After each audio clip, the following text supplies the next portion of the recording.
Analyst MG రావు గారు సార్తో మాట్లాడారు. నమస్తే సార్. సార్ చెప్పండి, అయితే 30వ రోజుకి యుద్ధం చేరుకుంది. ప్రస్తుతం పశ్చిమాసియాలో పరిస్థితులు ఏ విధంగా ఉన్నాయి? అంటే గత వారం రోజుల నుంచి చూస్తుంటే కూడా పతాక స్థాయిలో మనకి విధ్వంసం అనేది కనిపిస్తోంది. ఏ విధంగా ఉంది ప్రస్తుతం? ఎస్ అండి, ఇప్పుడు ఫిబ్రవరి 28వ తారీఖున మొదలైన ఇరాన్ ఇజ్రాయెల్ అమెరికా యుద్ధం 30వ రోజులోకి ప్రవేశించిందంటే ఒక్క నెల రోజులు గడిచిపోయినని తెలుస్తుంది. ఈ నెల రోజులు యుద్ధ తంత్రం చూస్తే అక్కడ వినాశనం, అంటే నేను ఎప్పుడు చెప్తూ ఉంటా, రెండవ ప్రపంచ యుద్ధం తర్వాత అతిపెద్ద విధ్వంస చరిత్రని ఈరోజు మన ముందే కనపడుతూ ఉందండి. ఇలాంటి యుద్ధమే ఇరాన్ ఇజ్రాయెల్ ఇరాన్ అమెరికా యుద్ధం. ఇది 30వ రోజులోకి ప్రవేశించడం అనేది చాలా చాలా అంటే పీస్ అనేది పనిచేయడం లేదు, అంటే శాంతి అనేది ఎక్కడా కూడా పనిచేయడం లేదు. అంటే అంతర్జాతీయ వ్యవస్థ యునైటెడ్ నేషన్స్ ఆర్గనైజేషన్స్ అనేది రెండవ ప్రపంచ యుద్ధం తర్వాత ఏర్పడింది. ఇది మూడవ ప్రపంచ యుద్ధాన్ని నివారించడానికి ఏర్పడింది. కానీ ఇది అంటే యుఎన్ఓ అంటే ఐక్యరాజ్య సమితి విఫలం అనేది ఇప్పుడు మనకి సుస్పష్టంగా కనిపిస్తుంది. ఇందులో సూపర్ పవర్ ఇన్వాల్వ్ అవడం, మిగిలిన సూపర్ పవర్స్ కూడా ఇరాన్ వెనకాల ఉండడం, entire economic entire world financial system అండి, IMF గ్లోబలైజేషన్ అన్నీ కూడా విలవిలలాడిపోతాం. ఈరోజు మనం ఇరాన్ యుద్ధంలో మనం చూస్తున్నాం, ఇది స్ట్రైట్ ఆఫ్ హార్ముజ్ క్లోజ్ అవ్వడం అనేది కూడా మనం చూస్తూ ఉన్నాం అనమాట. ఇప్పుడు 30వ రోజు యుద్ధంలో ఒక పరిణామం, అంటే ఒక కీలక పరిణామం ఏంటంటే, ఒక పక్క విలయతానం యుద్ధ విధ్వంసం కొనసాగుతుంటే మరో పక్క శాంతి అనేది యుద్ధ ప్రాతిపదికన శాంతి చర్చలు అనేవి కొనసాగుతున్నాయి. అయితే డైరెక్ట్లీ అవ్వచ్చు, ఇండైరెక్ట్ అవ్వచ్చు, లేకపోతే ట్రాక్ 2 డిప్లొమసీ అవ్వచ్చు. పూర్తిగా శాంతి అనేది ఒక పక్కన యుద్ధం, మరో పక్క శాంతి చర్చలు కూడా కొనసాగడం అనేది మనం ఇక్కడ చూడొచ్చండి. గత 24 గంటల్లో, అంటే ఈ 30 రోజుల గత 24 గంటల్లో యుద్ధ విధ్వంసం పశ్చిమాసియాని పరిశీలిస్తే ఎంతటంటే ఇది మరో స్థాయికి వెళ్ళిందని చెప్పవచ్చు. ఎందుకంటే నేను ఎప్పుడు చెప్తాను, ఫస్ట్ డే నుంచి 30th వరకే అప్డేట్స్లో ఎప్పుడు ప్రతి రోజుకి ఇది పతాక స్థాయికి చేరడం, reach to zenith for every day, అంటే డే ఆఫ్టర్ డే ఇది రీచింగ్ టు ఫర్దర్ జెనిత్ అనమాట. ఎందుకు వెళుతుంది అంటే ఒక్కొక్క ఆయుధాన్ని ఇరాన్ బయటకు తీయడం. ఇప్పుడు 30వ రోజులో ప్రధానంగా చెప్పుకోవాల్సింది ఏంటంటే, ఇరాన్ చేతిలో అతి పెద్ద బ్రహ్మాస్త్రం ఏంటంటే హౌతీస్. ఈ హౌతీలు యుద్ధంలో జాయిన్ అయ్యి ఇజ్రాయెల్ మీద, అమెరికా ఎయిర్ బేస్ల మీద, సౌదీ అరేబియా మీద వాళ్ళు మిసైల్స్ని ప్రయోగించడం, రెడ్ సీ మీద మిసైల్స్ ప్రయోగించడం అనేది ఈ 30వ రోజు యుద్ధంలో అతిపెద్ద కీలక పరిణామంగా చెప్పవచ్చు. ఇది ఇజ్రాయెల్, అమెరికా, మిగిలిన గల్ఫ్ దేశాలకి ఒక పెద్ద బ్రహ్మాస్త్రం. వాళ్ళు ఏమీ చేయలేని ఒక యోధులు అనమాట, హౌతీ యోధులు. ఎప్పటి నుంచో వాళ్ళు సౌదీ, UAEలు కలిసి, అమెరికా కలిసి, ఇజ్రాయెల్ కలిసి కూడా వాళ్ళని పోరాడిన వాళ్ళు అలాగే ఉన్నారు. ఇప్పుడు వాళ్ళు యుద్ధంలోకి రావడం అనేది కీలక పరిణామంగా చెప్పుకోవచ్చు. అంటే యుద్ధం తారాస్థాయికి చేరిపోయింది 30వ రోజు అని చెప్పొచ్చు.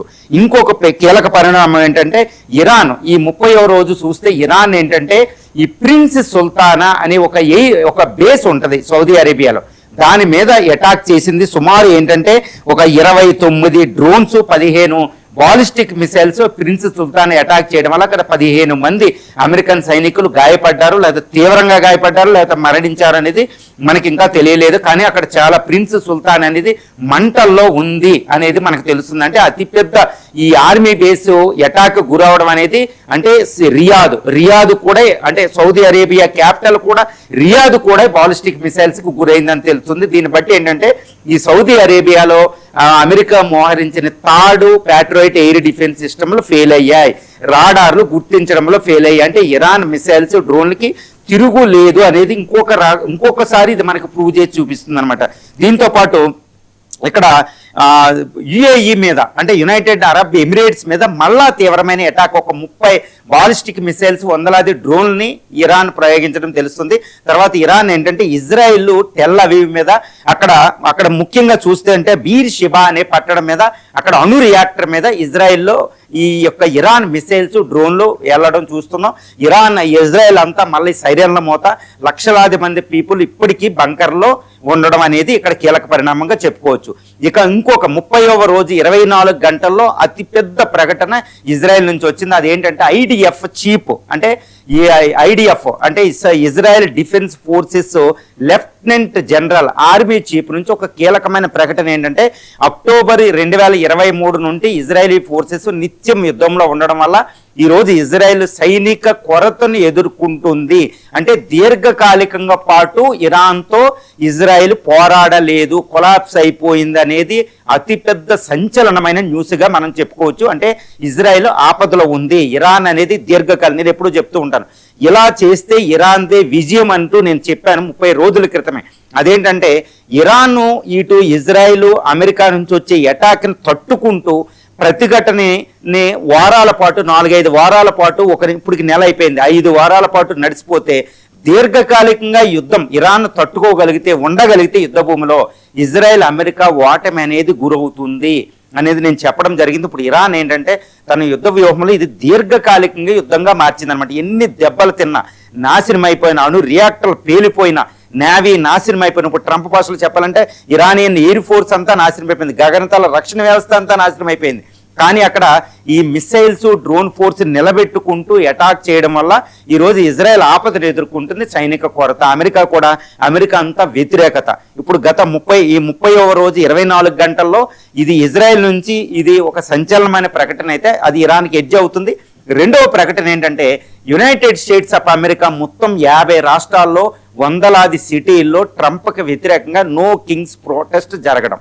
అంటే అమెరికా అధ్యక్షుడు ట్రంప్ చేస్తున్న యుద్ధాన్ని వ్యతిరేకించడం. కాబట్టి అమెరికా యుద్ధ భూములు ఎక్కువ కాలం నిలబడలేదు, ఇజ్రాయెల్ యుద్ధ భూములు ఎక్కువ కాలం నిలబడలేదు అనేది మనకు తెలుస్తుంది. అంటే ఇరాన్ వ్యూహం అనేది సక్సెస్ అయిపోయింది.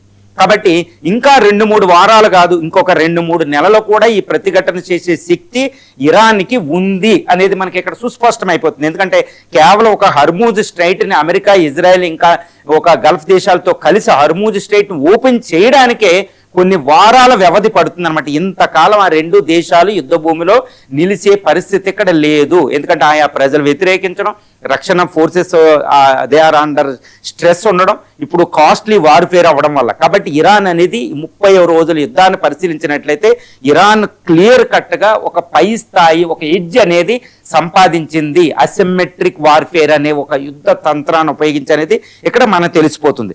ఇంకా ఈ 30వ రోజు గత 24 గంటల్లో చూస్తే ఏంటంటే ఇజ్రాయెల్ అమెరికన్ ఫోర్సెస్ చాలా దారుణంగా విధ్వంస రచన ఇరాన్లో చేసినట్టు తెలుస్తుంది. ముఖ్యంగా బుషేహార్ అనే అణు రియాక్టర్ మీద మళ్ళీ ఇజ్రాయేలీ ఫైటర్ జెట్స్ అటాక్ చేయడం వల్ల అక్కడ రేడియేషన్ లీక్ అయినంత పని అవుతుంది. నేను ఎప్పుడు చెప్తూ ఉంటా, రేడియేషన్ లీక్ అయినప్పటికీ ఇప్పటికి చూడండి డజన్ కొద్ది సార్లు బుషేహారు, ఫోర్డో, నతాంజు ఈ అణు రియాక్టర్ల మీద ఇజ్రాయెల్ అమెరికన్ ఫోర్సెస్ అటాక్ చేశాయి.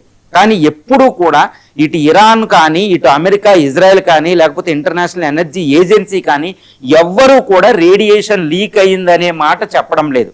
కానీ నా అంచనా, మై అసెస్మెంట్ ప్రకారం ఏంటంటే అక్కడ 100% రేడియేషన్ లీక్ అవుతుంది. ఎందుకంటే అక్కడ మోడరేట్స్ అని, యురేనియం అని, ప్లూటోనియం అని అణు విద్యుత్కి ఎన్నో పరికరాలు, చాలా సెన్సిటివ్ పరికరాలు ఉపయోగిస్తారన్నమాట. ఏది చూడండి, ఫుకుషియమా జపాన్లో ఒక సునామీ వస్తేనే వరల్డ్స్ లార్జెస్ట్ అణు రియాక్టర్ అక్కడ బద్దలైపోయింది.